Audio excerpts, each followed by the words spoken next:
मुझे बताया गया ये अरेस्ट जो आप करने आ रहे हैं ये ग्रेस के साथ नहीं है, मुझे अरेस्ट से कोई खौफ नहीं है। और मैंने देखा और परखा कि मेरे अरेस्ट से मेरे सूबे को बड़ा नुकसान हो सकता है, क्योंकि इस वक्त मैं सूबे का वज़ीर आला हूँ। तो मैं अब आपको क्लियर इसलिए बता रहा हूँ कि वो कंफ्यूज जो मेरा एक माहौल बना के कुछ अपोजिशन के लीडरशिप, कुछ मुनाफिकीन, कुछ पेड जर्नलिस्ट वो जिस तरीके से पेश कर रहे हैं, तो मैं अब आपको फैक्ट बता रहा हूँ कि जो कोई भी चेक कर सकता है। पूरी लाइन में ऐसे रेंजर के सारे डाले और ऐसे सारी की सारी पुलिस के डाले। मैंने उस पिकेट से जंप किया, मैं चलता हुआ किस बेड पे गया, मैं इनको नजर नहीं आया। पहले वो क्लियर हो जाए कि वो आईजी उनको मिला था या नहीं मिला था। एक तरफ वो कह रहे हैं कि मैं तो निकल गया था, ठीक है, एविडेंस भी मौजूद, दूसरी तरफ वो कह रहे हैं कि आईजी से मैं मिला। क्लियर कर लें कि किस टाइम पे कौन सी स्टेटमेंट ठीक है, नहीं डी चौक पे वो कब आए, कितने बजे आए और मुलाकात हुई। अब इस्लामाबाद आके उसको हाथ लगा के कहना कि मैं एंटर हो गया, सारा कुछ हो गया, तो फिर तो मैं उस पे नहीं कहता। ना खुद कोई काम करना है, ना कभी किसी को करने दिया। लोगों ने रिस्पॉन्ड नहीं किया और उसकी एक वजह, लोगों को जब काम होता हुआ नजर आता है तो कोई इस तरह की चीजों को घास नहीं रहा। एक सूबा पूरे साजो सामान के साथ विफाक पे हमला आवर हो रहा है, क्यों? क्योंकि आपकी सियासत दफन हो रही है। बिस्मिल्लाहिर्रहमानिर्रहीम। लाखों करोड़ों दरूद नबी अकरम सल्लल्लाहु अलैहि वसल्लम पर और उनकी आल पर। अलीमीन गंडापुर साहब की जो दास्तान गोई है वो मुसलसल जारी है और उसके ऊपर पाकिस्तान तहरीक इंसाफ का रिएक्शन भी आ रहा है। पाकिस्तान तहरीक इंसाफ की क़यादत बहरहाल अब अलीमीन गंडापुर साहब की बात को तस्लीम कर रही है, लेकिन वर्कर्स नहीं मान रहे। अब वर्कर्स क्यों नहीं मान रहे जब वो खुद को सबके सामने पेश करके अल्लाह ताला को हाजिर नाज़र जान के कह रहे हैं? तो मेरा ख्याल है उनकी दास्तान पे यकीन कर लेना चाहिए, लेकिन उसके अंदर से नए सवाल पैदा होते चले जा रहे हैं। ये सवाल क्यों निकल रहे हैं? वर्कर क्यों नहीं तस्लीम कर रहा?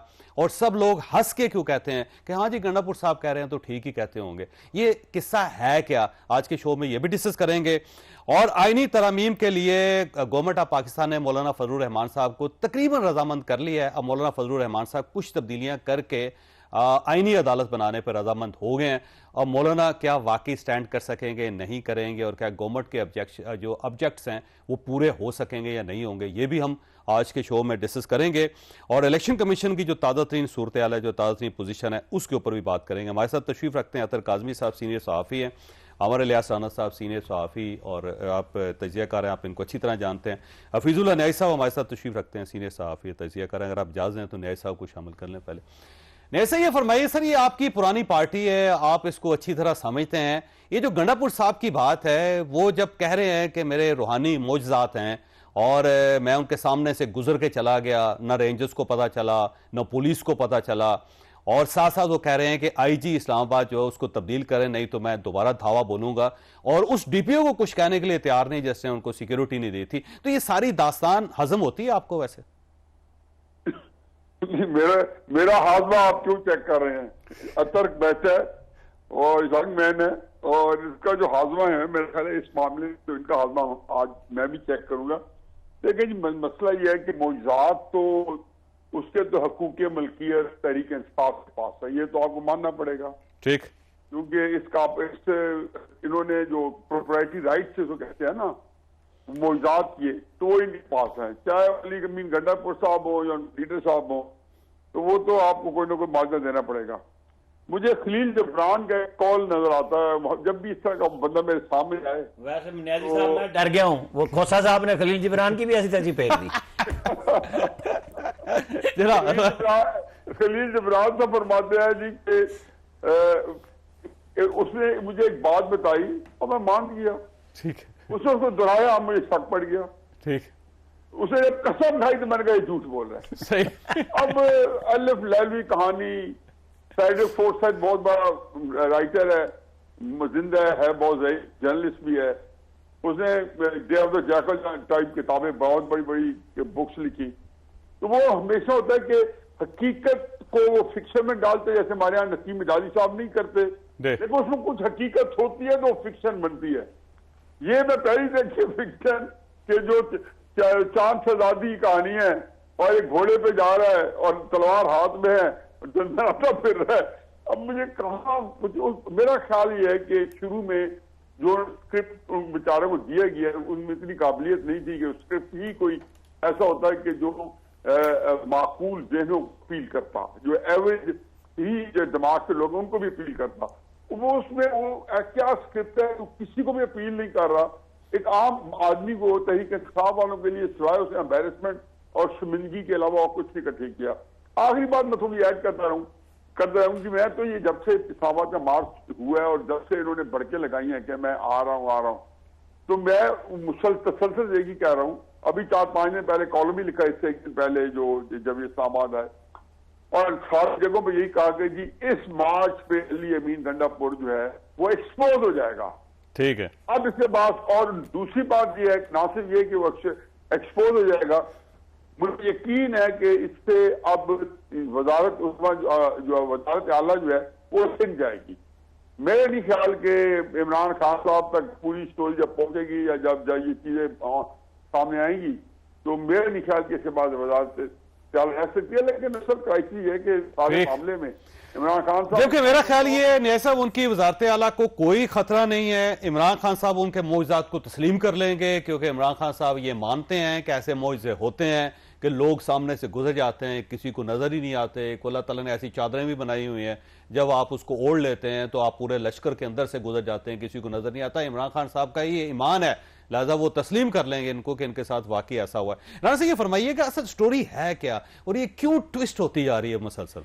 आप चौधरी साहब ये देखें, इस टेंशन ज़्यादा माहौल में इतनी एंजॉयमेंट आपको मिल रही है। मतलब ये जो गंडापुर साहब कह रहे हैं साडा हक किथे रख, उनके वर्कर पूछ रहे हैं सानू नहर वाले पुल ते बुला के माही कितने नट गया। एक रात वो केपी हाउस में गुजारते हैं, ठीक है, और 48 घंटे बाद वो कहते हैं मैंने चौकी में गुजारी। ठीक है। मतलब ये दोनों वजाहतें उन्होंने देनी है ना। और वो पहले ये बताया गया कि छत के ऊपर लेटा रहा पत्थर, फिर वो कहते हैं अब मैं पिकेट के अंदर था, पिकेट में था, और ड्राइवर भी पत्थर मारने पे इन्हीं का मिला, इन्हें सारे सब कुछ हो गया। तो ये हमें मान लेना चाहिए। मतलब फूके खेल ना काफी होते हैं। हाँ। ये गंडापुर है, लेकिन वो पड़ोस में मियाँ वाली है, वो इत्तेफाक से न्याजी साहब भी बैठे और मेरा पुराना जिला है वो। तो वहां पे फूके खेल बहुत होते हैं। ये इस तरह की जो है ना कहानियां चलती हैं कि जिनको आप बटेरे लेके और तितर लेके वो कहानियां सुनाते रहते हैं। तो ये सारी चीजें जो है ना इस वक्त गंडापुर साहब ने काम डाला हुआ है। ठीक है। मतलब आप बताएं, उनकी पूरी पार्टी उनके दिफा में भी नहीं आ रही। ठीक है। आज एक जगह पे बैरिस्टर गौर ने ये गुफ्तगू किया और वो फंस गए। देखिए ना, एक शानदार आदमी गए हैं बैठ के गाड़ी में, जिस वक्त बकौल उनके आईजी जो अब्यूज कर रहा था उस वक्त वो शानदार लिबास में गए हैं, बेहतरीन गाड़ी में गए हैं, साफ सुथरे वापस आए हैं। जब उनके चीफ मिनिस्टर के साथ ज्यादती हो रही थी तो चेयरमैन के इस्तकबाल पुलिस ही कर रही थी। वही टाइम था। ये दोनों ही एक दूसरे को समझा सकते हैं। लेकिन एक्चुअली तो वही बात है कि वो जिनके मेहमान थे वहीं पे थे, वहीं पे रह रहे थे। तो मेरा ख्याल है मान लेना चाहिए। पीडीएम ने जब इमरान खान साहब के वज़रा की रिक्वेस्ट इमरान खान की जनरल बाजवा को पहुंचाई थी और जनरल फैज हमीद ये सारे सेफ हाउस में बैठे थे ना, इसी केपी हाउस के पीछे मार्गला रोड पे। हाँ, मतलब मेस में, सेफ हाउस में, जो भी कह लें आप, उसका नाम रख लें। तो उन्होंने अगले दिन प्रेस रिलीज जारी करके कहा कि हमें ये रिक्वेस्ट आई थी और हमने नहीं मानी कि हम अदम एतमाद वापस नहीं लेंगे। तो अगर आप उनसे मिलते हैं तो हमारे ही लोग हैं ना, क्या है इसमें? हमारी इंटेलिजेंस एजेंसी है। आपने गाली दी थी ना। तो अब वक्त ये आ गया है कि ये आर्मी चीफ को कहते थे गद्दार है और आज आईजी के पीछे अब इन्होंने आना है। मतलब वो मलका बरतानिया वाली बात है कि अगर इस तरह आगे हो तो फिर गवर्नमेंट को खत्म करना है, अब आईजी को खत्म करना, मतलब फिर कोई और ही काम कर ले। ठीक है। अच्छा, वैसे ये फरमाइए काज़मी साहब कि ये जो स्टोरी है वो आपको क्यों नहीं हजम हो रही? क्योंकि अब तो गंडापुर साहब ये कह रहे हैं कि जो मुखालफत कर रहा है वो बिका हुआ सहाफी। नहीं, देखें, गंडापुर साहब ने कसरे नफसी से काम लिया है मेरे ख्याल में। जिस वक्त वो पहाड़ पे, जिस पहाड़ का वो बताया उन्होंने, पहाड़ पे वो चढ़े मार्गला की पहाड़ी में, रास्ते में आपको पता है तेंदुए हो सकते हैं, शेर हो सकते हैं, वो सारे किस्से तो वो सुनाएंगे कि उन्होंने रास्ते में नील गाय को कैसे शिकार किया, तेंदुए कैसे मारे। तो ये आहिस्ता आहिस्ता चीजें आएंगी। और एक अजदहा भी था जिसके साथ अजदहा भी था। ये 24 घंटे लड़ते रहे। मेरे ख्याल में देखिए, जब आप एक संजीदा एक सियासी ओहदे पे हो, some time less is more. जो कुछ हो रहा है इस मुल्क में, अब वो कहते हैं ना, हाफिज साहब की आंखों का इलाज हो चुका है, वो जो अंधा था उसके इलाज हो गया, उसको अब नजर आता है। किसकी बात कर रहे हैं सर? ये वो एक स्टोरी है, पूरी पुरानी स्टोरी है। हाफिज वो हाफिज एहसान साहब की बात कर वो जो वकील है ना। नहीं, वो एक अंधा था ना गांव में, उसको सारे वो कहते थे हाफिज साहब। तो वो उनकी आंखों का इलाज हो गया था, तो उनको सब कुछ नजर आता था, पर लोगों को पता नहीं था कि इसको नजर आता है। तो वो बड़ा एंजॉय करता था। तो इस वक्त पूरी कौम की आंखों का इलाज हो चुका है। तो वो अगर ज्यादा ना भी बोलते ना, ये इतनी इस किस्म की इंतहाई आमियाना और सतही किस्म की बातें ना भी करते, फिर भी लोगों को पता था। क्यों? तो वो तो स्टोरी कोई बाय नहीं करता। लेकिन आज नारे लगवा दिए उन्होंने वहां पे। वो तो नारे वो तो नारे लगाएंगे, पर वो तो उन्होंने जो स्टोरी तो सुनाई, लेकिन जो इस मुल्क के ऊपर गुजर रही है, असल स्टोरी तो वो है ना चौधरी साहब कि केपीके हाउस में रेंजर जिस तरह घुसी है, जिस तरह पुलिस घुसी और केपीके हाउस सील कर दिया है, केपीके हाउस सील कर दिया। अब आप सोचें अगर सिंध हाउस यहां पे सील किया जाए, छोड़ दें सील करने को, मुराद अली शाह का यहां पे चलान हो जाए ना, तो उन्होंने कहना सूबाई खुद मुख्तारी जो है खतरे में पड़ गई। क्या ये वो डेमोक्रेसी का मॉडल है जिसको लेके इन्होंने आगे चलना है, जो जिसके लिए इन्होंने 3 साल जदोजहद की थी कि हम रेंजर चढ़ा देंगे आपके केपी हाउस के ऊपर? क्या माजी में इसकी कोई नजीर मिलती? जब वो सिंध हाउस के बारे एहतजाज हुआ था, कुछ लोग गए थे, उनके खिलाफ FIRs कटी थी और वो सारा मामला हमें पता है। और शहबाज शरीफ साहब ने उस दौर में भी, आज हमें IG याद आ रहा है, शहबाज शरीफ ने बिलावल के साथ खड़े होकर कहा था IG मैं आपको वार्निंग देता हूं, अगर बंदे इधर उधर हुए जो अदम एतमाद लेके आना चाहते थे तो कानून हरकत में आएगा। अगर IG उस वक्त ताकतवर था तो IG आज भी उतना ही ताकतवर है। मसला यह है कि IG तभी याद आता है जब आपको IG से कोई मसला पड़ता है, तो हर कोई IG ही से ही तंग होता है, पर IG का जो इख्तियार है वो कितना है वो आपको पता है। रंदा फेर रहे थे IG को, रंदा फेरना चाह रहे। हाँ, तो IG मतलब मसला ये है कि IG का जो इख्तियार है वो सबको पता है, पर इशू ये है कि क्या आपने डेमोक्रेसी इस तरह आगे चलानी है। अच्छा, वैसे बात यह है कि वहां पे सिर्फ IG नहीं गए थे, रेंजर्स भी गए थे, लेकिन गंडापुर साहब को रेंजर्स पे एतराज नहीं है, उनको सिर्फ IG पे एतराज। गंडापुर साहब को तो हो सकता है कुछ दिनों बाद IG पे भी एतराज ना हो, पर मुझे, आपको, राना साहब को, न्याजी साहब को, हम सबको होना चाहिए ना कि जो मुल्क के साथ कर रहे हैं, जो आइन और कानून के साथ हम कर रहे हैं, जो खिलवाड़ बना, चाहे PTI की हुकूमत बना रही है या वफाकी हुकूमत कर रही है, क्या ये वो गिरे हैं जो ये दांतों से भी नहीं खुलनी? ये रस्में चल पड़ी तो कल यहीं से मरियम बीबी को उठाया जाएगा, इसी इस्लामाबाद से, इसी इस्लामाबाद से मुराद अली शाह को उठाया जाएगा, इसी इस्लामाबाद से हमें सरफराज बुगटी स्टोरी सुनाएगा कि अली अमीन तो सिर्फ 12 अजला फिरा है पाकिस्तान के, मैं तो कश्मीर के भी 14 फिर के आया हूं। तो ये जो आपने, वो कहेंगे सिब्बी से स्टार्ट किया, सिब्बी से मैंने स्टार्ट किया था, तो ये जो हम रवायतें डाल रहे हैं ना, ये कतन कोई मिसाली नहीं है और ये खुश होने वाली बात नहीं, ये लम्हा फिक्रिया हमारी सियासी क़यादत के लिए और फैसला साजों के लिए कि मुल्क को हम किधर लेके जा रहे हैं। ठीक, मैंने ब्रेक लेनी है। राना साहब आपके पास सवाल छोड़ के जा रहा हूं, उसके बाद फिर न्याय साहब के पास आऊंगा। सवाल बड़ा सादा सा है कि ये जो कंफ्यूजन है, ये जो क्यास है, अल्टीमेटली कहां जाके खत्म होगा? क्योंकि गंडापुर साहब कह रहे हैं अब मैं IG के खिलाफ भी एक धावा बोलूंगा। छोटी सी ब्रेक हो, ब्रेक के बाद दोबारा जरूरत। प्रोग्राम में दोबारा खुश आमदीद। अब क्योंकि एक और धरना और एहतजाज के बारे में गंडापुर साहब क्लेम कर रहे हैं कि अब हम इस्लामाबाद में आएंगे IG साहब को तब्दील करने के लिए, तो कितने धरने होंगे, कितने एक एहतजाज होंगे, कितने यहाँ पे जुलूस और जलसे निकलेंगे और अल्टीमेटली उसका नतीजा क्या निकलेगा? जी राना साहब। हमारे भाई अभी कह रहे थे रिवायतें नहीं ना डालें, ये रिवायत पहले डल चुकी। आपको पता है इस मुल्क में एक वज़ीर आज़म होता था और उसकी राजधानी में रेंजर्स ने ही मरियम नवाज का कमरा तोड़ा और कैप्टन सफदर को ले गए, और जब उनसे सवाल किया गया तो वो कैका लगा रहे थे, तज़हीक आमेज़ अंदाज़। खाना बाची की बात कर रहे हैं, मैं जाहिर है एक अडियाला जेल में जो मौजूद है इमरान खान न्याजी साहब, उन्हीं की बात कर रहा हूं कि वो कैका लगा रहे थे कि ओहो अच्छा ये भी हुआ था। तो ये रिवायतें डाल के गए हैं, तो ये गिरें वाकई खोलनी पड़ती हैं और खोल रहे हैं।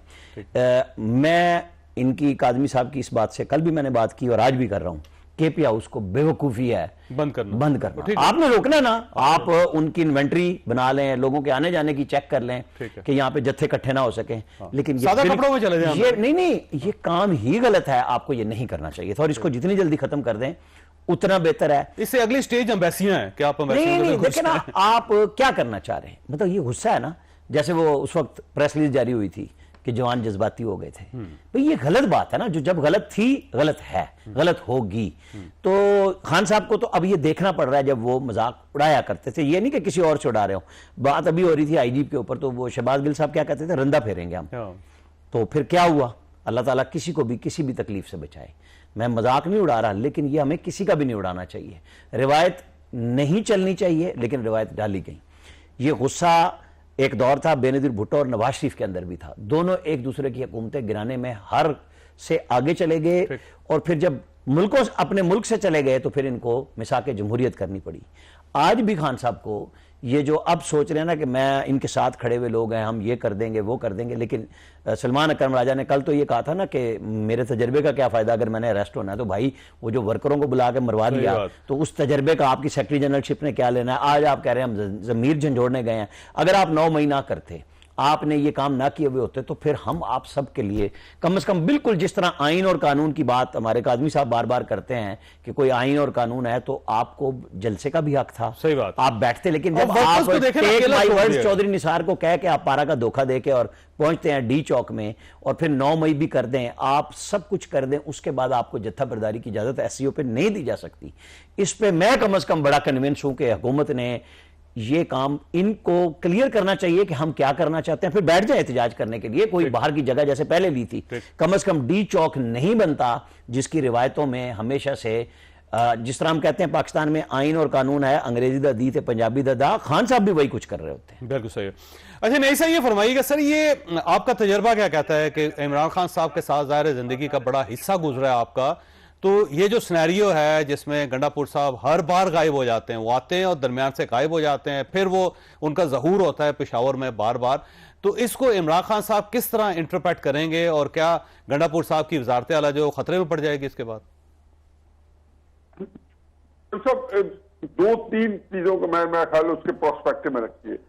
मेरा नहीं ख्याल कि इमरान खान साहब को थोड़ा सा भी इस पे शक है कि जो ये पार्टी है जो जिसमें गंडापुर वज़ीर आला KPK और अली गौर साहब है, पाकिस्तान तहरीक इंसाफ के चेयरमैन, और फिर एक उमर अयूब साहब हैं और कोई और शेर अफजल मरवत साहब है, उनको 100% इस बात का इदराक है कि ये सारे लोग एस्टेब्लिशमेंट के साथ कॉम्प्रोमाइज हैं और ये उनकी आंखों की ठंडक है। और दूसरा उनको इस बात का भी अच्छी तरह पता है कि उनके बहुत मजबूत पॉलिटिक्स है और जो लोग हैं वो एक दिन जिस बंदे के बारे में कांटा लगाएंगे तो वो हरफ गल की तरह मिट जाएगा, उसका नाम निशान तहरीक इंसाफ में नहीं बल्कि वो निशान इबरत बन जाएगा। अच्छा, अब जब ये सारी बातें मौजूद है तो फिर इमरान खान साहब ऐसे बंदों को क्यों अपनी पार्टी की बात डोर दिया है ठीक कि वो जाके जो है जो एस्टेब्लिशमेंट के साथ ज्यादा जो है कंफर्टेबल हो या हर दफा एस्टेब्लिशमेंट के ही स्क्रिप्ट के ऊपर अपने सारे मसाइल को जो अपनी सारी सियासत चला रहे हो। तो मेरा ख्याल है कि खान साहब ने सोचा कि पब्लिक तो हाई है मेरे पास, जब तक नहीं है तो इन लोगों के साथ एस्टेब्लिशमेंट के साथ अगर ये कोई बात करते हैं और कोई चीज मुझे एक ऐसी डील आके देते हैं कि जो कि मेरे लिए भी एक्सेप्टेबल हो और कोई मेरी कोई जो है मामला फहमी करा दे। अच्छा, एक और चीज ऐड करें, बदकिस्मती है कि पाकिस्तान की सियासी जमातों के जितनी जो खसूस 3-4 बड़ी जमातें हैं ये प्रैग्मैटिक है, इनके अंदर आइडियलिज्म नहीं है। और ये डिलेमा सारी जमातों का है क्योंकि टॉप लीडरशिप को निकाल के उनके नीचे जितने 15-20 और उसके बाद की क्यादत है उसमें से ऑलमोस्ट समझेगा कि 20 में से 16 बंदे जो हुकाई भुट्टो से लेके आज तक नवाज शरीफ साहब तक पीपल्स पार्टी तक सारे के सारे एस्टेब्लिशमेंट के साथ के लिए जिसको कहना चाहिए कि एस्टेब्लिशमेंट के ही प्लांटेड बंदे होते हैं, अगर मैं ये कहूं तो भी कोई बेकार नहीं होगा। अब इन हालात में हालात ऐसे क्राइसिस है कि जो जहां पे मुल्क आया हुआ है ना, कुछ भी कर ले किसी तौर पे भी ये सियासी इस्तेकाम नहीं देगा। 1953 में ख्वाजा नाज़मुद्दीन को निकाला, आज तक शहबाज शरीफ साहब तक जितनी हुकूमतें आई हैं, जितनी और माशा आए हैं, हर के अंदर एक ही सवाल है, ये हुकूमत चल पाएगी, ये निजाम चल पाएगा? मैं तो कहता हूं कि हमारी पैदाइश से पहले भी ये मसला था, पैदाइश के बाद भी ये मसला आ रहा है कि कभी किसी मुल्क के अंदर कभी देखते हो हुकूमत है, निजाम चल पाएगा? जब तक ये सियासी अदम इस्तेकाम है, इमरान खान साहब वगैरह सारे इररेलेवेंट है। अब आमिर ने एक बात की है, मैं एक और बात करता हूँ, पीटीएम पे क्यों बैन लगाई है? मतलब क्या कर लेंगे? आप वो एक इलेक्शन प्रोसेस के अंदर है भाई, और आपको पता है कि अगर खुदा न खासा को और ज्यादा आपने सख्ती की, वो पाकिस्तान छोड़ गए, पहले आपको BLA को रोना रो रहे हैं, तालिबान का रोना रो रहे हैं, तीसरा जो है पख्तून तहफ़्फ़ुज़ मूवमेंट हमारे सामने आ जाएगी। तो मैं तो नहीं समझता हूँ कि सियासत जो लोग ताकत किसी के पास है, जिनके पास ताकत है उनको सियासत की ABC नहीं पता, और जिनको सियासत जिनके पास है उनके पास जिसको कहना चाहिए कि जिम्मेदारी सारी है, अथॉरिटी सिफर है। तो जाहिर इस तरह सिस्टम तो नहीं चाहते। काज़मी साहब ये फरमाइए सर, ये ऐसे गंडापुर साहब जो हैं उनकी बात पार्टी मान रही, क़यादत मान रही, वर्कर्स नहीं मान रहा है, तो अब क़यादत जो मान रही है उसकी मजबूरी है कोई, और वर्कर्स जो वो इस पर सच बोल रहे हैं? देखिए, ये तो वो क़यादत तो उनकी बात मान सकती है, लेकिन वर्कर ने तो वही देखना है ना जो ग्राउंड पे हो रहा है। आपने सारे वर्कर को मोबिलाइज किया, आप उनको लेके डी चौक पे आ रहे हैं, इसमें कोई शक नहीं कि आप पूरी रात आंसू गैस के शेल खाते रहे ये वो, लेकिन उसके बाद आप अचानक गायब हो गए। गंडापुर देखें अकेला तो वर्कर्स को वहां छोड़ गया, मतलब बैरिस्टर गौहर किधर है? पाकिस्तान की सबसे बड़ी जमात, जिसको सबसे ज्यादा वोट पड़ा, जिसके एमएनए सबसे ज्यादा हैं, इतनी बड़ी तादाद में एमपीएज हैं, आपको बैरिस्टर गौर कहीं पे नजर ही नहीं आया। उमर अयूब साहब, मतलब चले वो एमएनए तो कहते हैं ना कि सारे हमें गायब कर दिया जाएगा, तो वो उमर अयूब साहब अपोजिशन लीडर है ना जी। तो मतलब इधर तो देखें वो पार्लिमानी लीडर जो जरताज गुल को जिस तरीके से गिरफ्तार किया गया डेरा गाजी खान में, वो भी हमारे सामने है। तो मसला ये है कि बाकी लीडरशिप इनकी कहीं पे भी आपको इनकी लीडरशिप नजर नहीं आई। तो एक जो मतलब इनकी हालत वो है कि इमरान खान ने इनको क्रिकेट स्टेडियम में फ्लड लाइट्स लगा के दी हैं, बड़ी बड़ी लाइट्स, और ये अवाम को जीरो के बल्ब दिखा के मुतासिर करने की कोशिश कर रहे हैं। मतलब आपको पकी पकाई देगी एक मिली हुई है, तो मेरे ख्याल में इंतहाई नालायक इनकी क्यादत है जो बाहर है, और दूसरा वर्कर उनकी क्यों बात मानेगा? वर्कर को इनका जर खरीद गुलाम है। आपका एक बयानिया है, जो सियासतदान होता है उसका एक नजरिया होता है कि हम जी जमहूरियत के लिए खड़े हैं, जमहूरियत के लिए हम ये कर रहे हैं। जब तक लोग उसको मानेंगे, चाहे वो मियाँ साहब हो, बिलावल साहब हो या कोई और हो, तो लोग आपके पीछे हैं। वोट को इज्जत दो का बयानिया था ना, पंजाब कैसे खड़ा होता था मियाँ साहब के पीछे, आज जो हालत है पंजाब के अंदर इनकी वो आपके सामने है। तो ये इनको समझने की जरूरत है। दूसरी बात देखें, हम एक ऐसे जमहूरी दौर में से गुजर रहे हैं चौधरी साहब, अभी आप प्रोग्राम करते हैं ना, आप किसी पीटीआई के एमएनए को इधर बुला के बैठा दें, वो कहेगा चौधरी साहब मैंने नहीं आना, फोन नंबर भी नहीं दूंगा। नहीं, वो कह रहे हैं जी हमें गिरफ्तारी का खतरा। हाँ, छुपे हुए इंकलाब कौन सा है गिरफ्तारी के अलावा वो लोग जिन्होंने एहतजाज नहीं भी किया वो छुपे हुए बैठे हैं, क्योंकि उनको उठा लिया जाएगा। वो कहते हैं हमारे वोट तब्दील करवा दिए जाएंगे। ये कैसी डेमोक्रेसी है? नहीं देखें सर, मसला ये है कि आप तो इंकलाबी लोग हैं ना, आप अपना वोट क्यों तब्दील करेंगे भाई? आपको चौधरी साहब आपको उठा लिया जाए तो हम तो कमजोर लोग हैं ना, हम तो इनकलाबी नहीं है। इनकलाबी है और वो इनकलाब लाना चाहते हैं सर पाकिस्तान के अंदर। इनकलाबी है, कोई प्लास्टिक के तो नहीं बने हुए ना, किसी को उठा लेंगे, किसी के ऊपर इतने कमजोर हैं तो फिर दावा ना करें। वो नहीं, ये आपको आईन ही तो आपको मजबूत करता है चौधरी साहब। मतलब ये तो देखे ना, वो आर्ग्यूमेंट है जो एसएचओ कहता है कि गाड़ी उधर खड़ी क्यों की थी, और चोर दा भी तो दसना कि वो चोर क्या कर रहा है, असल कसूर तो चोर है। या मेरी गाड़ी खड़ी करना, लॉक कौन सा लगाया था, खंबे के ऊपर लाइट ऑन थी कि ये नहीं थी। तो देखिए ये वो क्वेश्चन है जो हम सब उठा रहे हैं, लेकिन ये आइन मुझे आपको मजबूत करता है। अगर आज ये इनकलाबी नहीं है तो कल आप भी इनकलाबी नहीं है, ये भी इनकलाबी नहीं है, कल कोई और। देखिए पाकिस्तान तहरीक इंसाफ के दौर में भी यही आइन था जी था, लेकिन इस आइन को इमरान खान साहब नहीं मानते। अदम एतमाद जो है आइन का हिस्सा है, उन्होंने आज तक उसको तस्लीम नहीं किया। बिल्कुल। और इसके अलावा जो पार्लियामेंट के अरकान थे उनको जनरल फैज हमीद साहब जो है कहीं ना कहीं से पकड़ के कहते थे कि वो कर्नल लियाकत साहब कौमी असेंबली के अंदर बैठते थे। तो अब ये जो तरमीम लेके आ रहे हैं, ये कह रहे हैं जो अंदर बैठते थे उनका भी वोट डलवाओ। ये तो उस लेवल पे चले गए ना। इमरान खान इशू नहीं है, मैं यही तो अर्ज कर रहा हूं। हमारी पिक्चर ब्रॉडर होनी चाहिए कि ये इमरान खान ने जितना नुकसान पहुंचाया, क्या इन्होंने आके वो नुकसान खत्म किया या उस नुकसान को अगले लेवल पे ले गए। ये वो बहस है जो हम सबको करनी चाहिए। एक मैंने ब्रेक लेनी है, राना साहब आपके पास होकर जा रहा हूं कि आईनी तरमीम जो है मुझे लगता है उसके अंदर कुछ पेशरफ्त हो रही है, और अगर ये तरमीम पास हो जाती हैं तो इमरान खान साहब और बाकी जो जमातें कहां स्टैंड करेंगी। छोटी सी ब्रेक है वो दोबारा जरूर प्रोग्राम में दोबारा खुश आमदीद। वैसे राना साहब ये फरमाइए कि आईनी तरमीम जो है वो कहते हैं मौलाना फजलुर रहमान साहब को राजी कर लिया, आईनी अदालत बनाने पर रजामंद हो गए, जजेस की जो अपॉइंटमेंट है उसके ऊपर भी राजी। उन्होंने कहा ये दो पहले कर लें, बाकी बाद में देखें। डॉक्टर साहब दो तीन चीजें हैं। एक तो आज कल से ये बहस चल रही है कि जी मंसूर अली शाह साहब का नोटिफिकेशन, ठीक है, तो लॉ मिनिस्ट्री में तो अभी तक कुछ नहीं हुआ उसके ऊपर, ठीक है।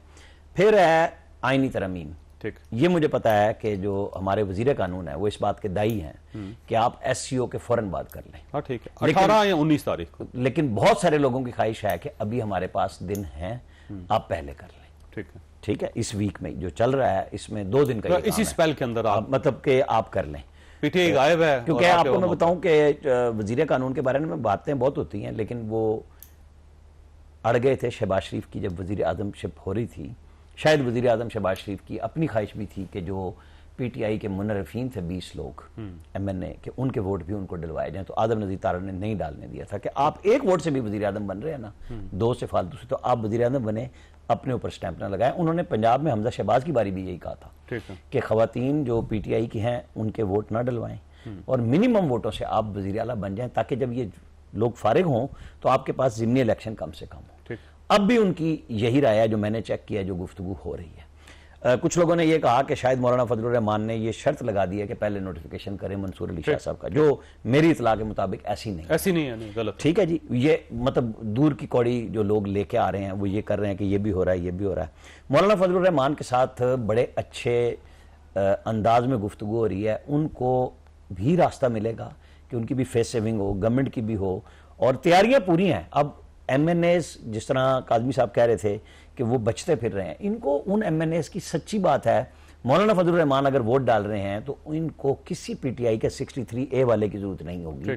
इनको 2 से 3 एमएनए वो चाहिए जो 8 आजाद हैं, और उनमें से 3 के बारे में पीटीआई के यूट्यूबर्स बार बार कह रहे हैं कि वो 3 तो बिल्कुल गायब है। ठीक है, तो वो ये मैंने जो आदम नजीर तारड़ वाली बात बताई कि बेसिकली जो भी पीछे लोग हैं उन्होंने आना तो इनके पास है, मुसवदे समेत भी और बातचीत में भी कि इसका लाहे अमल क्या होगा। वो मुझे नजर आ रहा है कि शायद सेंस प्रिवेल करे कि ये लोटागिरी भी ना करें और काम भी चल जाए, कि वो मौलाना अगर राजी हो जाते हैं फिर तो जरूरत है, एमएनएस तो इनको चाहिए ना, फिर भी 2-3 फिर भी वो आजाद चाहिए, आजाद है इनके पास। बैरिस्टर गौर समेत 9 बन जाते हैं, उमर अयूब समेत 9 बन जाते हैं, ये क्योंकि इन लोगों ने कोई पार्टी नहीं ज्वाइन की हुई। और अगर जो बात इलेक्शन कमीशन की हो रही है वो कर दे, वो कि उन्होंने रिव्यू भी डाला हुआ है, लेकिन जो स्पीकर कह रहे हैं तो कानून तो बन चुका है। अगर इलेक्शन कमीशन कर दे तो फिर ये जो इतने दिनों से जोर लगा रहे हैं कि जनाब वो 8 जज कोई फैसला करें, तो फिर वो रोक लें।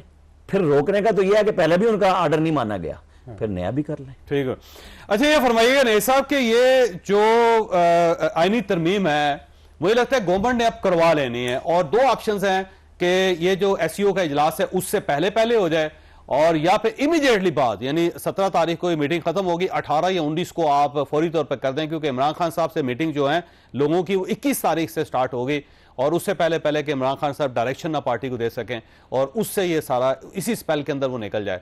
तो अगर ये हो जाती है तो हर्ज क्या है? मेरा ख्याल है कि अब ज्यादा इम्कानात तो यही है कि शायद अब मेरी जी मेरा ख्याल है कि अब ज्यादा, मेरे ख्याल में ज्यादा इम्कानात तो ये है कि ये अब SCO की मीटिंग है, SCO की मीटिंग है, उसके बाद ही मामला जो है जब अख्ताम पजीर होगा, क्योंकि वो बहुत बड़ी रिस्पॉन्सिबिलिटी है। बड़े मेजर कंट्रीज हैं, रूस और चाइना के सरबरा आए, और कई ऐसे 13 ममालिक के सरबरा, एसोसिएट ममालिक हैं 8, 9, 10, उनके अगर सरबरा या जो भी जो है उनके बहरहाल टॉप रिप्रेजेंटेशन हो, तो ये एक मामूली वाक़या नहीं है। ये पहले भी OIC आई थी, तो मुझे याद है अच्छी तरह 74 के अंदर जुल्फ़िकार अली भुट्टो साहब का दौर था, तो पूरे मुल्क में कहते सॉरी लाहौर में और इस्लामाबाद के जो एक सिलेक्टेड एरियाज में कर्फ्यू लगा दिया गया था 3 दिन के लिए, और ये अक्सर होता है। मैं एक रियाज में भी कॉन्फ्रेंस में गया था, यहाँ पे जो प्रेसिडेंट ट्रंप भी आए हुए थे, 34 मुल्कों के सरबराह आए थे सऊदी अरेबिया में, तो वहां तो 3 दिन दफातर, मार्केट्स, रियाद जो उनका कैपिटल है, और सारी चीजें बिल्कुल कर्फ्यू था और बंद कर दी गई थी, क्योंकि आपको जो लोग आ रहे होते हैं उनकी सेफ्टी, हर कोई किसी के साथ कोई रिस्क नहीं होता, आपने लेना ही नहीं है। अब यह है कि आईनी तरामीम जो है अगर उसके बाद होती हैं, उस कॉन्फ्रेंस के बाद, तो भी आराम, मुझे उसमें कोई जो है ना कोई मुझे कोई शक नहीं है कि वो अप्रूव नहीं होगी। हाँ, ये हो सकता है कि आया फजल रहमान साहब नहीं साथ देंगे, फर्ज किया एक मफरूज है, या तहरीक इंसाफ ऑन बोर्ड नहीं होती तो फिर कैसे होगी, और अगर वो साथ होते हैं तो फिर कौन सा लाएमल इख्तियार किया जाएगा, या जैसे पहले जिसको कहना चाहिए कि जी आप अभी आमिर साहब कह रहे थे कि आप उन जो कम वोट से साथ करवा लें, महाजन के साथ करवा लें, जो हमजा शहबाज शरीफ साहब को जब उन्होंने चीफ मिनिस्टर बनाना था। अब इसके अलावा जो मेरा अपना ये ख्याल ये है जी कि पहले भी हो जाती संडे को, अगर ये हमाकत ना की जाती असेंबली में, जो एक बड़ा ही शर्मनाक वाक़या हुआ था और लोग घुस गए थे और वहाँ बेचारे PTI के MNA जो थे उनके साथ बहुत ज्यादती की गई, जो मस्जिद में बैठा उसको भी घिसटा गया, उनके कमरों के अपने अपने कमरे में थे। पार्लियामेंट की जो सेक्रेटरी थी जितनी वायलेट थी वो भी एक तारीख है, लेकिन मेरा नहीं ख्याल किसी का हिसाब होगा उस सिलसिले में। तो अगर वो ना करते तो भी इतवार को ये हो जाती है। और उसका मौलाना फजल रहमान साहब ने इससे पहले ये जो पिछली इतवार को जो पेश होने वाली थी उससे पहले अंदिया दिया था कि 45-47 फॉर्म से आगे निकलें और पार्लियामेंट को मजबूत बनाएं। वही एग्जैक्टली वही बातें थी जो है उनके साथ आपस में उनका कोई लामल तैयार हुआ होगा। और मेरा ख्याल है कि पीटीआई भी शायद ऑन बोर्ड हो जाती। अब भी मुझे लगता है ये कि मौलाना फजल रहमान साहब जो ये स्टैंड लिया हुआ है पीटीआई को आप बात मुकम्मल कीजिए, मैं ब्रेक लेनी नहीं है सर। बस वो पीटीआई को ऑन बोर्ड करने के लिए मौलाना फजल रहमान साहब ने जो ब्लो हॉट ब्लो कोल्ड जो हुकूमत का रखा हुआ है रवैया, वो पीटीआई को वो उसमें मनवाएंगे। और मेरा ख्याल है पीटीआई शायद मान भी जाए और जो तरामीम चाहिए होगी वो मुतफिक आ जाएगी। मुझे लगता है ये कि ज्यादा इम्कान है। और अगर ना भी हुई तो बाहर प्रोग्राम में दोबारा खुश आमदी। काजी साहब ये देखें, आईनी अदालत जो है उसके ऊपर सबका इत्तफाक है। इमरान खान साहब खुद बनाना चाहते थे। पाकिस्तान पीपल्स पार्टी और नून लीग के दरमियान जो एक चार्टर ऑफ डेमोक्रेसी हुआ था उसके अंदर भी ये था कि हम एक आईनी अदालत बनाएंगे। उससे पहले भी सब लोग, फिर कुछ चीफ जस्टिस रात भी ये चाहते थे और वकला भी ये चाहते थे। अब अगर वो बन रही है तो एतराज क्यों किया जा रहा है? देखिए, एक तो टाइमिंग है चॉइस साहब, ठीक है। चार्टर ऑफ डेमोक्रेसी 2006 में हुआ। उस वक्त इस मुल्क में एक तरह से आमरीत थी, एक फौजी आमिर, एक डिक्टेटर यहाँ पे बैठा हुआ था। बेशक बाद में वो सदर बन गए और वो उस सिनारियो में उसके दौरान वो चार्टर ऑफ डेमोक्रेसी हुआ। और उसी और चार्टर ऑफ डेमोक्रेसी में इन्होंने लिखा था कि जो निगरान हुकूमत होगी उनमें जो लोग होंगे उनका कोई रिश्तेदार भी इलेक्शन नहीं लड़ सकेगा।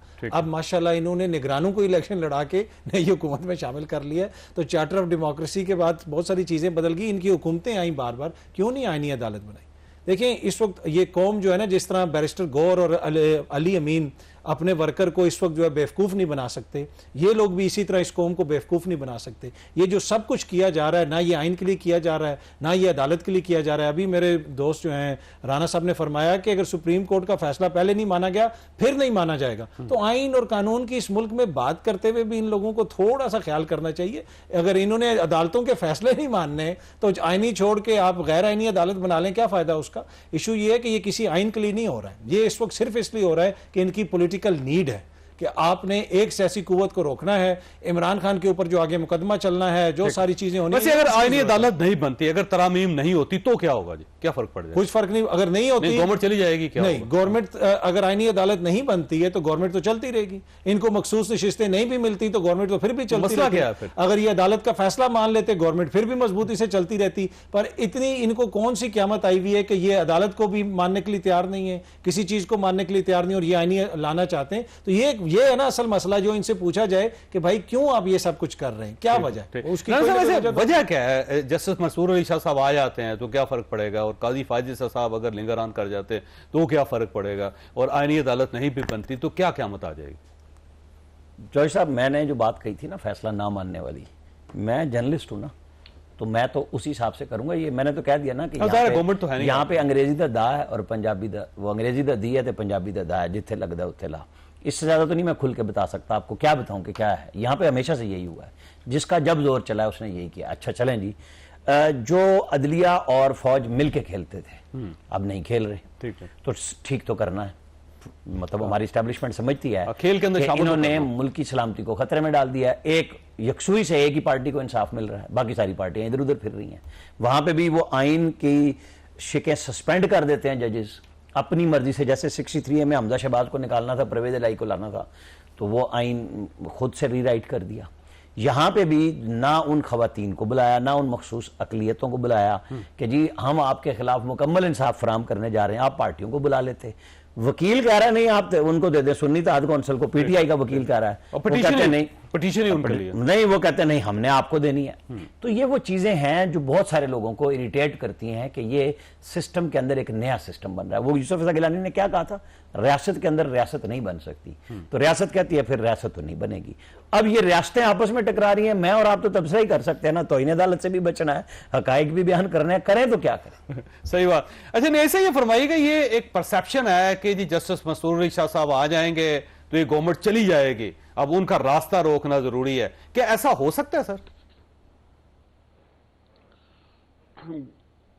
चौधरी साहब, मैं हकीकत है कि अपनी जो मुझे इसमें दो राय नहीं है कि मंसूर अली शाह साहब कोई जज जो गवर्नमेंट्स का इतना प्रॉब्लम नहीं होता, तंग होते रहते हैं। ज़ाहिर है एक दफे जब नवाज शरीफ को, वजीर आजम को समरी ट्रायल करके अकामे के ऊपर एक जो इलेक्शन नुमाइंदा है, किसी दुनिया के अंदर किसी सुप्रीम कोर्ट में इतनी अंधेर भी देखी है आपने?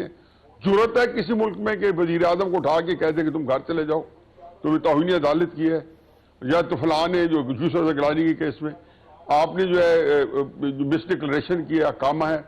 लेकिन दो चीजें, पहले तो एक जो है कि अतर के लिए कि जो चार्टर ऑफ डेमोक्रेसी था ना चौधरी साहब, हमें ये हम बड़ी इसको कहना चाहिए कि उसको डिटेल शायद हमारे उसका पूरा में उसको अंदाजा नहीं है। चार्टर ऑफ डेमोक्रेसी के अंदर सारी की सारी सियासी जमातें लंदन में इकट्ठी हुई थी, सिवाय काफ लीग के और एमकेएम जो इनको नहीं बुलाएंगे। इमरान खान साहब भी वहां बैठे थे, सारे बैठे थे, और वो charter of democracy for all time to come था। ये नहीं था कि मुशर्रफ की डिक्टेटरशिप को हटाने के लिए किया गया था, और उसके अंदर कई जो चीजें थी वो तब भी स्टैंड करती थी। लेकिन बहरहाल हमने जो सूरत हाल है, आया वो इम्प्लीमेंट हो सकता था, नहीं हो सकता था कि जब ये लाठी मेरी है तो भैंस क्यों तुम्हारी है।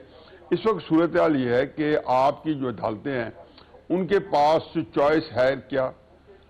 बड़ा इससे भी पहले भी शायद कई बतले हुए पैदा हुए हों या उन्होंने स्टैंड लिए हों, लेकिन मार्शल लॉ लग जाता है, इमरजेंसी लग जाती है, उठा के बैठ फेंक देंगे। ये तो कोशिश यही की जा रही है कि जो आइन, जैसे जौलक साहब ने पूरा मार्शल लॉ लगा के भी कहा जी आइन तो है, सिर्फ सस्पेंडेड है। मुशर्रफ साहब ने मार्शल लॉ लगाया, आइन तो है लेकिन हेल्ड इन एबेंस है। अब ये जो टर्म्स है उसके साथ आइन, तो ये भी ये कहते हैं जी आइन जो है तो फिर आइन को रखें, मगर ये ना हो कि हमें आइन लपेटना पड़ जाए। क्योंकि इस वक्त जो सूरत हाल है, मैं हमेशा ये कहता हूँ सियासी जमातों को कि एस्टैब्लिशमेंट को जब डील करने का वक्त आता है उस वक्त आप लोगों का एजेंडा कुछ और होता है, इमरान खान साहब का हो या किसी का भी और जो दूसरी पार्टी को। लेकिन जब एस्टैब्लिशमेंट से डील करने की बजाय उनको फ्रस्ट्रेट करने का मसला आता है, तो फ्रस्ट्रेट एस्टैब्लिशमेंट को फिर फ्रस्ट्रेट ना करें, तो यही इशू है पाकिस्तान का कि हम एक ही सर्कल के अंदर मुसलसल गर्दिश करते जा रहे हैं, और फिर इसके बावजूद हमारा ख्याल यह है कि हमारा सफर बड़ा आसान हो रहा है। अल्लाह ताला आप और आपके अहले खाना को हर किसी मुसीबत से महफूज रखे। अल्लाह हाफिज।